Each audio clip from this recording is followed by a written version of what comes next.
আমাদের এখানে কোনো আশ্রয় হবে না, আপনারা অন্য কোথাও দেখেন। তোমার স্বামী এবং মেয়েকে তো দেখতে পাচ্ছি না, ওরা কোথায় গেল? অন্যদিকে নবীনদের ঘর ভেঙে যায়।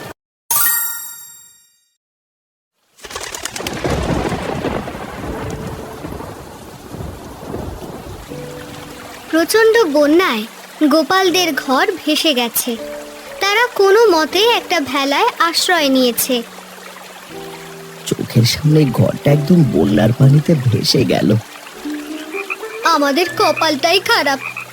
উপরওয়ালা হয়তো আমাদের পছন্দ করেন না, সেজন্য একটার পর একটা বিপদ আমাদের উপর দেন। এমনিতেই অভাবের মধ্যে দিয়ে যাচ্ছিলাম, তার উপরে এত বড় বিপদ।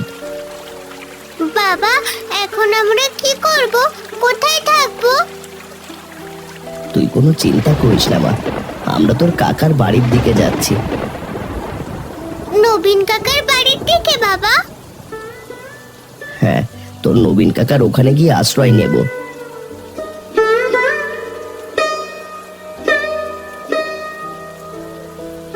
অন্যদিকে গোপালের ভাই নবীন গোপালের তুলনায় বড়লোক হওয়ার কারণে এই বন্যায় বড় একটা ঘর তোলে।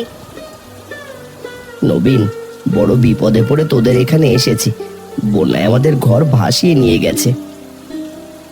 কি বলছো দাদা? বন্যা তোমাদের ঘর ভাসিয়ে নিয়ে গেছে? হ্যাঁ, আমরা কোনো মতে বেঁচে আছি, এটাই ওপরওয়ালার কৃপা।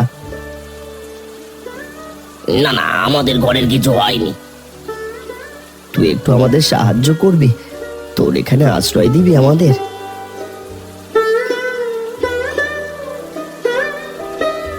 না না, আমাদের এখানে কোনো আশ্রয় হবে না, আপনারা অন্য কোথাও দেখেন। এটা তুমি কি কথা বলছো সরলা? দাদার এখানে থাকলে কি হবে? আমি বলেছি এখানে থাকতে পারবে না, তার মানে থাকতে পারবে না, তাদেরকে আমরা আশ্রয় দেব না। দাদারা তাহলে এখন কোথায় থাকবে? থাক নবীন, আমরা কোনো না কোনো একটা ব্যবস্থা করে নেব।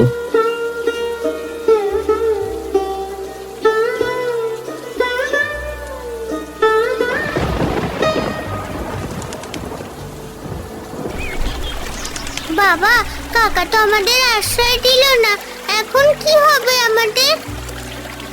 কি করব কিছুই তো বুঝতে পারছি না।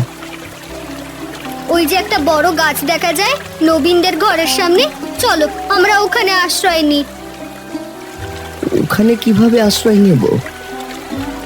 আপাতত ওখানে গিয়ে ভেলাটা বেঁধে ফেলো, না হলে স্রোতে ভেসে যেতে পারে। তুই কি বলছো? সারা রাত এরকম ভেলায় কাটিয়ে দেব? এখন তো আমাদের কাছে আর কোনো উপায় নেই, বন্যার পানি কতদিন থাকে তা তো বলা যায় না। আচ্ছা ঠিক আছে, চলো ওই গাছের সাথে ভেলাটা বেঁধে আজকে ওখানেই থাকি।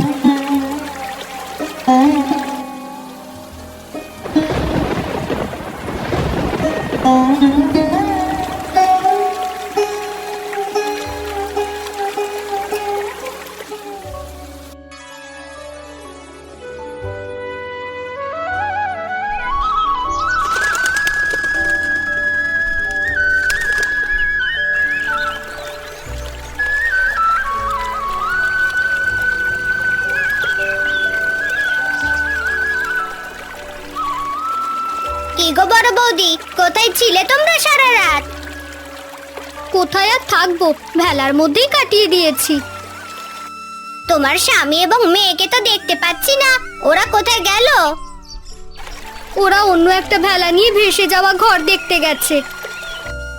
গরিব হলে এই একটা ঝামেলা, ভালোভাবে জীবন কাটানো যায় না। এমনিতে ঘরে আশ্রয় দাওনি, তার উপরে এখন আবার অপমান করছো। তোমরা বাইরে ভালো আছো, এই ঘরে তোমরা থাকতে পারবে না। খাবার কিছু দেবে? মেয়েটাকে কিছু খেতে দিতাম। না না, কোনো খাবার হবে না, এখান থেকে যাও তো, আমার অন্য কাজ আছে।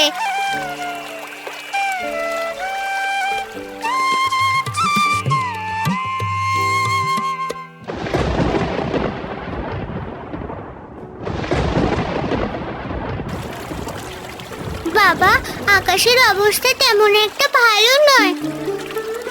সেটা তো আমিও দেখতে পাচ্ছি, মনে হচ্ছে ঝড় হবে। বাবা, আমাদের তো কোনো ঘর নেই, এবার আমাদের কি হবে? আমার কাছে একটা বুদ্ধি আছে। কি বুদ্ধি বলো তো? এই যে বড় গাছটা, চলো চলো আমরা এই গাছের উপরে উঠে আশ্রয় নিই। এটা তুমি কি বলছো? এখন কিনা গাছে আশ্রয় নেব? এটাই বুদ্ধিমানের কাজ হবে, আগে আমরা সতর্ক হয়ে থাকি।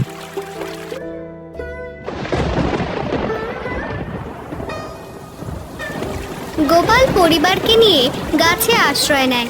অন্যদিকে নবীনদের ঘর ভেঙে যায়।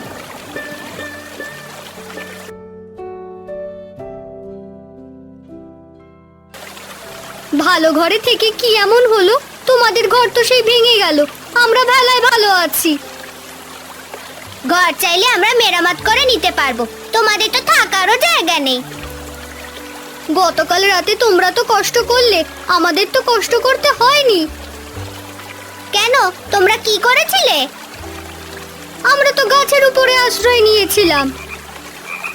যাক, আমাদের এখনো গাছে আশ্রয় নিতে হয় না, ঘরেই আশ্রয় নিতে পারি। আমাদের কাছে ভেলা আছে, চাইলে গ্রামে ঘুরে বেড়াতে পারি, তোমরা তো ঘরবন্দি। তুমি কিন্তু একটু বেশি কথা বলছো। গায়ে দহন হচ্ছে নাকি? পোড়া পোড়া গন্ধ পাচ্ছি।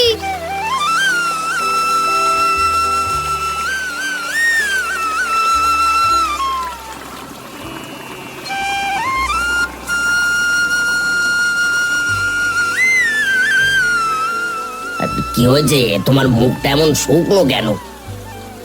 কি হয়েছে বুঝতে পারছো না? তুমি যদি আমাকে না বলো তাহলে আমি কিভাবে বুঝবো? ঘরের কি অবস্থা হয়েছে তোমার চোখে পড়ছে না? তা তো অবশ্যই ঠিক করব, একটু সময় তো লাগবে। শোনো, আর একটা ভেলা বানাবে। আচ্ছা ঠিক আছে, বুঝতে পেরেছি, করে দেব। মনে থাকে যেন। থাকবে থাকবে, তুমি এত চিন্তা করো না।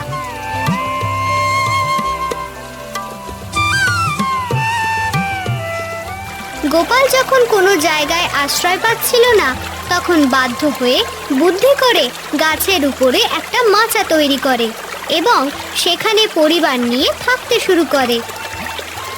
বাবা, এই মাচাটা তো খুব দারুণ হয়েছে। তোর পছন্দ হয়েছে মা? হ্যাঁ বাবা, আমার ভীষণ পছন্দ হয়েছে। তুমি এসব উদ্ভট বুদ্ধি কোথায় পাও সেটাই আমি ভাবছি। তোমার তো আরো আনন্দিত হওয়ার কথা, কারণ আমার মাথায় এত বুদ্ধি আছে। কতদিন যে এভাবে থাকা লাগবে কে জানে। মা, তুমি এত বিরক্ত হচ্ছ কেন? আমাদের তো ভালোই লাগছে, তাই না বলো বাবা? হ্যাঁ, আমার তো ভালোই লাগছে। তাহলে এক কাজ করো, পানি নেমে গেলে তোমরা বাবা মেয়ে এখানেই থেকো, আমি বাড়িতে চলে যাব।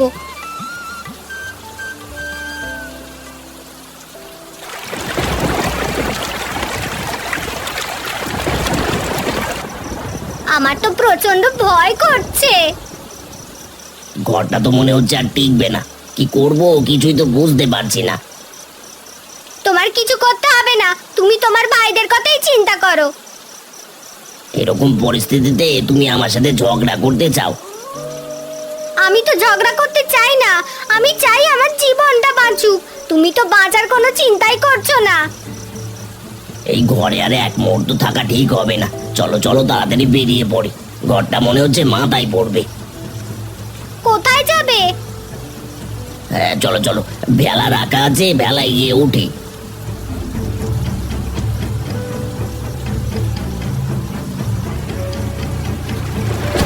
নবীন ও সরলা ভেলায় উঠতে গেলে ভেলা উল্টে যায়। দুজনে বাঁচার জন্য চিৎকার করতে থাকে। মনে হচ্ছে কেউ বিপদে পড়েছে, বাইরে চেঁচামেচির শব্দ শুনতে পাচ্ছি। নবীন আবার বিপদে পড়লো নাকি? হ্যাঁ হ্যাঁ, তুমি ঠিক ধরেছো, আমি তো সরলার গলাও শুনতে পাচ্ছি। তাহলে নিশ্চয় ওরা বিপদে পড়েছে।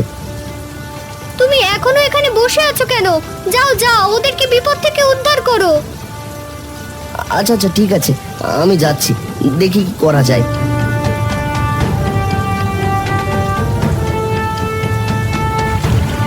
তুমি সাবধানে থেকো।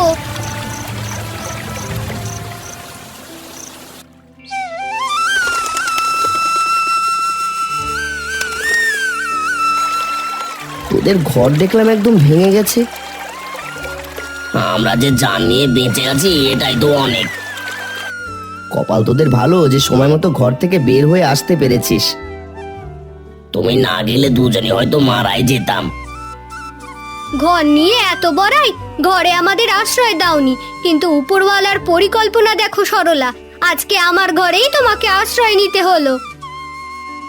আহা, ওরা কোনো মতে জীবন নিয়ে বেঁচেছে, তুমি এসব কথা এখন আর বলছো কেন?